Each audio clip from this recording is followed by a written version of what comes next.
Hello to class 9th children, and this is lesson number 15. We are doing infrastructure of Indian economy, and I told you in the last class that what exactly infrastructure is, and now today we're going to start with types of infrastructure. So basically there are two types of infrastructure. So types of infrastructure, right? The first one is social infrastructure, and second one is economic infrastructure. Social infrastructure, as I earlier also told you, is connected with the people directly, right? So social infrastructure are those things which improve the quality of human beings, which helps human beings directly. Okay, and it actually strengthens the human capital formation of India. It creates a standard human capital which is very good for the development or the growth of any economy. Whereas economic infrastructure are all those infrastructure which directly helps in the process of production, distribution and consumption, right? So whatever is related with production, consumption, these type of infrastructure which helps in production, consumption and distribution they come under economic infrastructure. So today we're going to start with social infrastructure first. So social infrastructure, as I already told you, is directly connected with people, right? It directly connected with people. It improves the quality of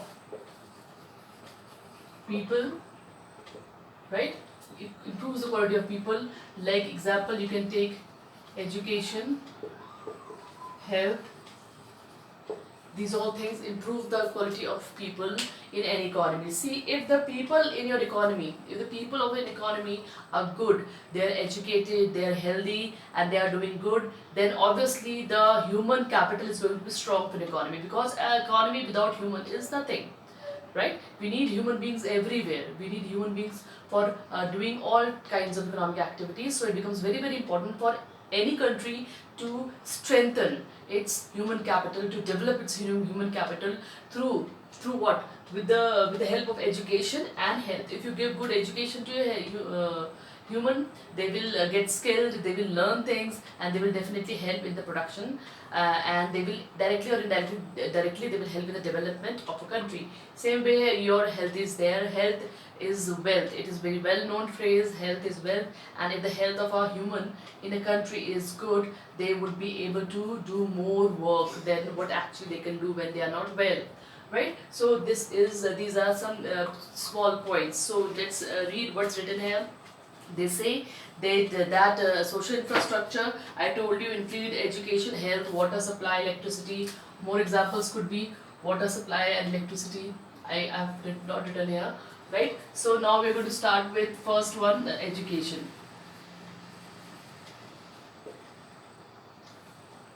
In short, we have to read this. Your syllabus has been reduced to a great extent, so in very short, we are going to read this. Role of education. They say, what is education first? You all know that what is education. Education is siksha. Okay, teaching somebody something. So education is not always related to book or notebooks or something like that. It could be education could be imparted in any way, in any manner. Even if I am just teaching something to draw, or just teaching something, anything which is out of the book, that is also part of education, right? So we'll be starting with education first. Now children, so children, education is one of the example and one of the most important type of social infrastructure, and education is the major way or major medium through which you can improve the capital, human capital of any country. Now when I'm saying human capital बार बार मैं अगर बोल रही हूँ human capital, इसका मतलब क्या है? देखो, कैपिटल का मतलब होता है वो सारी चीज़ें जो आपको प्रोडक्शन में मदद करती हैं, राइट? जैसे कि मशीनरी कैपिटल हो सकता है, आपके पैसा कैपिटल हो सकता है, फैक्ट्री कैपिटल हो सकता है। तो ये सारी की सारी चीज़ें क्या है, कैपिटल। इसी तरीके से ह्यूमन भी क्या है, देश के लिए कैपिटल है, क्योंकि वो हेल्प करता है प्रोडक्शन में। तो कोई भी ह्यूमन अगर आपका अनएजुकेटेड होगा या पढ़ा लिखा नहीं होगा या बीमार होगा, तो वो उतना अच्छा ह्यूमन कैपिटल नहीं है फिर।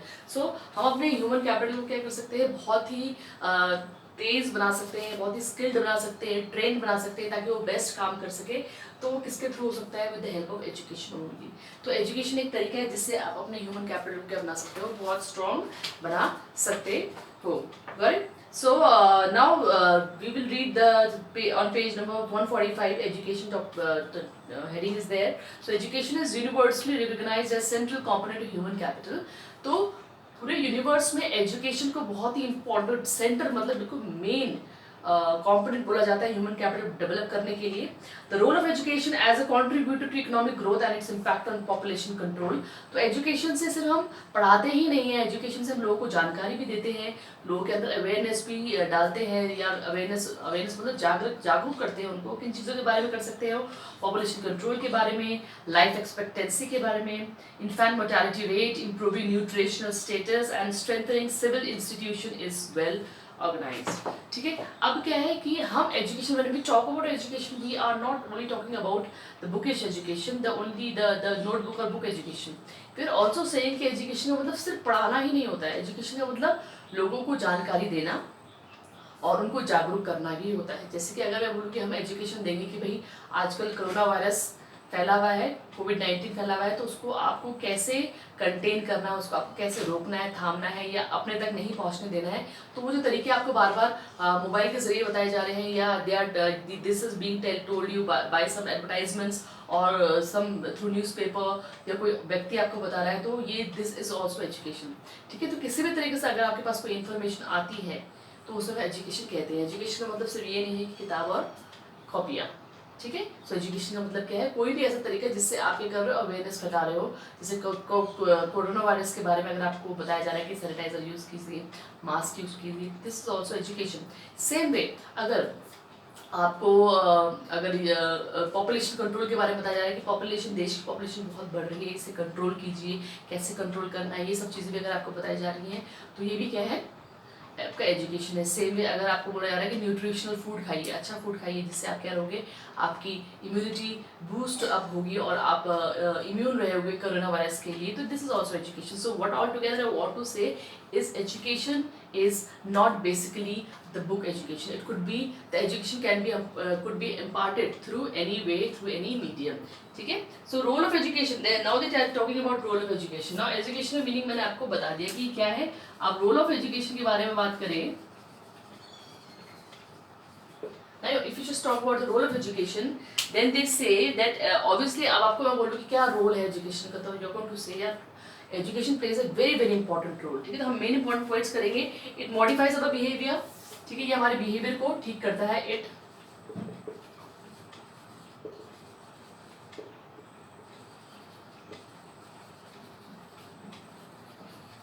ये हमारे बिहेवियर को क्या करता है, मॉडिफाई करता है। मॉडिफाई मतलब हमारे बिहेवियर को सही तरीके से लेकर के आता है कि कैसा बिहेवियर होना चाहिए, हमें सिखाता है कि कैसा बिहेवियर होना चाहिए। ठीक है। इसके अलावा एजुकेशन का रोल क्या है, it produce skilled and trained workers, it produce skilled and trained workers. ये स्किल्ड और ट्रेन्ड वर्कर्स को प्रोड्यूस करता है। मतलब अगर आप एजुकेट करोगे लोगों को, तो आपके पास स्किल्ड और अच्छे वर्कर्स होंगे। आपके पास स्किल्ड और अच्छे वर्कर्स हैं तो आप बेटर काम कर भी सकते हैं और करवा भी सकते हैं। ठीक है। अब आप खुद ही सोचिए, अगर मैं आपको बोलूँ कि एक स्किल्ड एक एजुकेटेड वर्कर है आपके पास और एक अनएजुकेटेड वर्कर है, तो कौन सा वाला वर्कर ज़्यादा बेटर काम कर सकेगा? मेरे ख्याल से एजुकेटेड वर्कर, क्योंकि उसको हर तरह की नॉलेज है, वो लिख सकता है, पढ़ सकता है, समझ सकता है और जल्दी आपकी बातों को समझ सकता है। तो वो क्या है, आपका एक ट्रेन्ड वर्कर है। तो एजुकेशन के से with the help of education only we can produce trained workers. और ट्रेन्ड वर्कर्स जो होते हैं वो किस में मदद करते हैं? Trained workers help in production and they contribute to the economic growth by the way of production. Right. Next is it promotes science and technology and develops scientific outlook. It promotes science and technology, It promotes science and technology and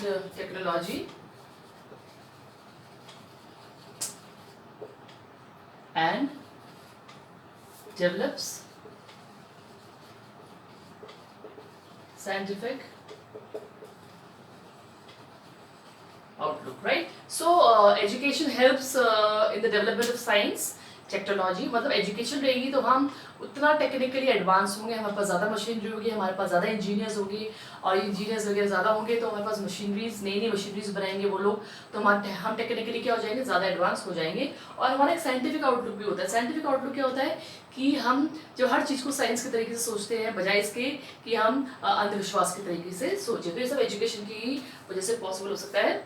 education modernise the attitude and behaviour of people, right. The next is education modernise the behaviour of people, ठीक है। हम लोगों का जो behaviour है उसको modernise करने में भी education plays a great role. देखो, अगर आप एजुकेटेड हो तो आप एजुकेटेड व्यक्ति की तरह सोचोगे, आप मॉडर्न व्यक्ति की तरह सोचोगे, आप किसी पिटी पुरानी बातों को, रीति रिवाजों को या अंधविश्वास पे बिलीव नहीं करोगे। So you get modern when you are educated, because आप एजुकेटेड होने की वजह से आप ज़्यादा बेटर सोच पाते हो, आप ज़्यादा समझ पाते हो, ठीक है। तो एजुकेशन क्या करता है, मॉडर्नाइज भी करता है। Next is education develop personality, इसी में आ जाएगा वो भी, एजुकेशन हमारी पर्सनालिटी को डेवलप करता है। तभी तो मैं आपको बोलती हूँ कि जो एजुकेशन पर्सनालिटी को डेवलप करी, देखो ये सारी की सारी चीज़ें देखो किसके साथ हो रही है, ह्यूमन के साथ हो रही है।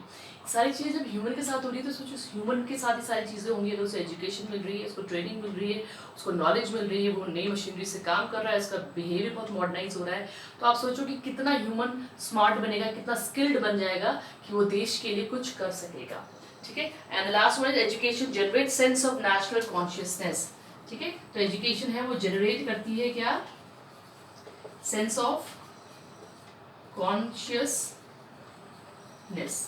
जो हमारे अंदर कॉन्शियसनेस होती है, नेशनल कॉन्शियसनेस होती है, देश के लेकर के हम सोचते हैं, हम हमारे जो आत्म विचार होता है कि हम देश के लिए क्या कर सकते हैं या सोसाइटी के लिए क्या कर सकते हैं, वो भी आपका किसकी वजह से डेवलप हो सकता है, वो भी आपका एजुकेशन की वजह से डेवलप हो सकता है, ठीक है। तो ये तो आपका क्या बेसिक चीज़ें हमने कराई है। ये रोल आ सकता है आपके एग्जाम में कि व्हाट इज रोल। उसके बाद we are going to drop expansion of education को हम छोड़ सकते हैं क्योंकि इसमें एजुकेशन में डाटा दिया गया है कुछ। नाउ इंपॉर्टेंट क्या, प्रॉब्लम ऑफ एजुकेशन डेवलपमेंट के बारे में पढ़ सकते हैं। So we are going to read only 5 problems. अगर प्रॉब्लम के ऊपर क्वेश्चन आता है कि what are problems related with education development, तो हम सिर्फ 5 पढ़ेंगे, हमें बहुत ज़्यादा दी हुई है, यहाँ पे करीब करीब 10 दी हुई है, but we are going to read only few, okay. Now under this you have, will read this problem of educational development.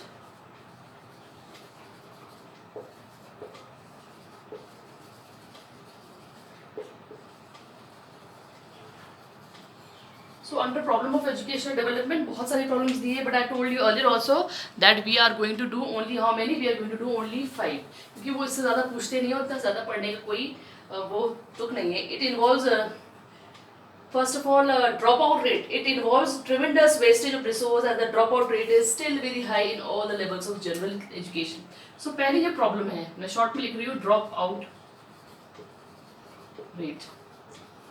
Now what is the meaning of dropout? Dropout का मतलब होता है जब कोई पढ़ रहा है और उसको बीच में ही पढ़ाई छोड़ दे। कई लोग होते हैं कि वो अपने बच्चों को बीच में पढ़ाई छुड़वा देते हैं और बोलते हैं कि now you can work in fields, और आप किसी भी तरह मजदूरी करके पैसा कमाओ। तो बेसिकली ज़्यादातर वो लोग ऐसा करते हैं, ड्रॉप आउट कर जाते हैं बीच में एजुकेशन को, जो लोग गरीब होते हैं या जिनको फैमिली चलाने के लिए अपने पेरेंट्स के साथ काम करना पड़ता है।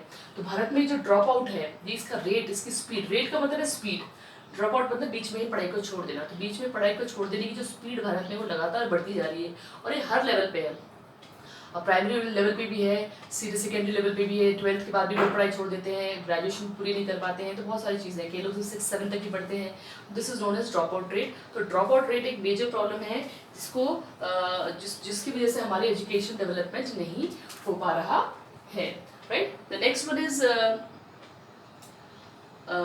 Literacy among the adult countries. हमारे जो एडल्ट है, एडल्ट मतलब जो 18 साल से बड़े लोग हैं, ठीक है, उनमें क्या है, इलिटरेसी। इलिटरेसी है, मतलब इलिटरेसी मतलब अनपढ़ता। हमारे जो एडल्ट लोग हैं उनमें अभी भी बहुत ज़्यादा एडल्ट लोग ऐसे हैं, अभी भी बहुत सारे लोग बड़े लोग ऐसे हैं 18 से ऊपर हैं, 25 है, 30 है, 45 है, 50 है, 60 ईयर्स ओल्ड है, पर उनको पढ़ना नहीं आता है। इलिटरेट मतलब अनपढ़ होना, इलिटरेट मतलब अनपढ़, एडल्ट मतलब जो 18 साल से बड़े हो। तो भारत में illiteracy rate, adult illiteracy rate भी बहुत ज़्यादा है। Next is disparity in educational standard. Now regional disparity among regional disparity of education standard इसका मतलब ये है कि भारत में अलग अलग, इंडिया में अलग अलग एरियाज में, रीजन मतलब एरियाज, अलग अलग एरियाज में क्या है, एजुकेशन स्टैंडर्ड अलग अलग है।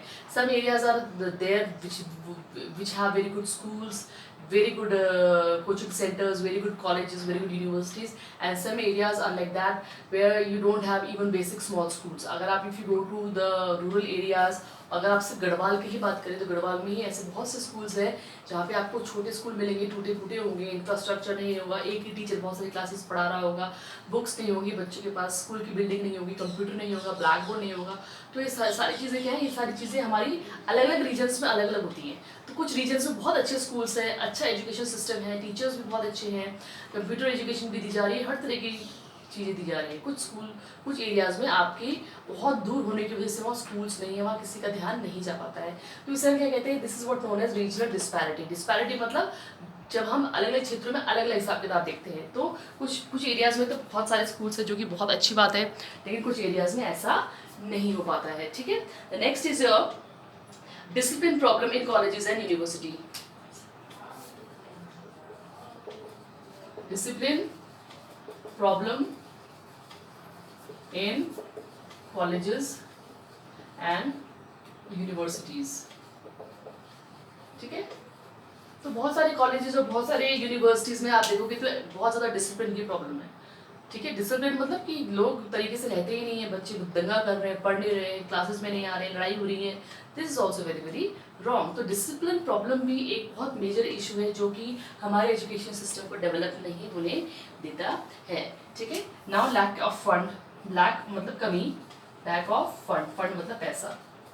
तो कमी हो जाती है किसकी, पैसे की। बहुत बार पैसे की अगर कमी हो जाती है तो कॉलेजेस और स्कूल्स में बहुत सारी चीज़ें रुक जाती है। अगर आपके पास पैसे की कमी है, स्कूल में पैसे की कमी हो रही है किसी वजह से, लैक ऑफ फंड हो रहा है, ठीक है, तो इससे क्या होगा, लैक ऑफ फंड हो जाएगा तो बिल्डिंग को मेंटेन नहीं किया जा सकेगा, कंप्यूटर्स नहीं आ पाएंगे, कोई फॉल्ट हो जाए, टीचर्स की सैलरी नहीं आ पाएगी, बहुत सारी इस तरह की चीज़ें हैं कि जो पैसे की कमी से नहीं हो पाती हैं। एक और बड़ा इंपॉर्टेंट पॉइंट है इसमें, वो है आपका एक्सपेंसिव एजुकेशन। आजकल की जो पढ़ाई है वो क्या हो रही है, बहुत एक्सपेंसिव हो रही है।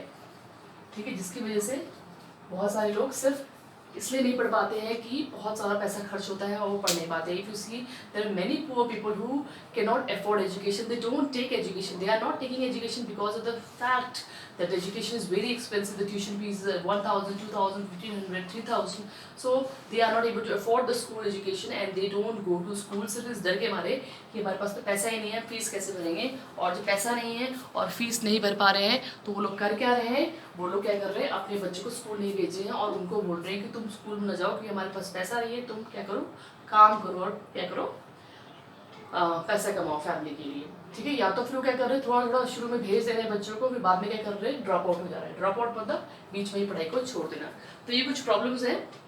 इसके अलावा और भी प्रॉब्लम्स हैं जो कि हम वर्बली डिस्कस कर लेंगे। That is modern research is expensive. नई नई जो रिसर्च होती है, जो शोध होता है नई नई पढ़ाई के ऊपर, नई बिल्डिंग्स के ऊपर, नए टीचर्स को ट्रेनिंग देना, इन सब के ऊपर जो रिसर्च होती है ये भी बहुत एक्सपेंसिव होती है। इसलिए बहुत सारे स्कूल्स इस तरह के एजुकेशन या रिसर्चेस के लिए जाती ही नहीं है। देखो, time to time researches are very very important, right. Technical and professional education is very very expensive. कुछ एजुकेशन ऐसी होती है जो टेक्निकल होती है, जैसे इंजीनियरिंग भी, डॉक्टर MBBS की भी, तो ये एजुकेशन भी भारत में बहुत क्या एक्सपेंसिव है। तो कॉमन लोग तो इन एजुकेशन के बारे में सोच भी नहीं सकते। जो बहुत ही गरीब लोग हैं, उनके बच्चा अगर इंजीनियरिंग एग्जाम क्लियर भी कर लेता है तो उनके लिए इंजीनियरिंग कराना या डॉक्टर बनाना बहुत मुश्किल हो जाता है, क्योंकि इस तरह की एजुकेशन जो कि हम टेक्निकल या प्रोफेशनल एजुकेशन कहते हैं, that is very very expensive. So these are the certain points which we have discussed and it is also given in your book. You can read those all points and यही सारे points, यही सारी problems हैं जो हमारे education को develop नहीं होने देती है, भारत के एजुकेशन सिस्टम को डेवलप नहीं होने देती है. ठीक. So we have done this all, around 5 to 6 points we have done. Now after this we are doing social infrastructure right now, and we have done education under social infrastructure. What we have done is that what is education and what is the role of education, what are the problem of education development, ये हमने कर लिया है. And tomorrow we'll be starting with health sector, and health is also another type of social infrastructure. So I'll see you soon in another video. Until then, take care of yourself, stay at home, stay healthy.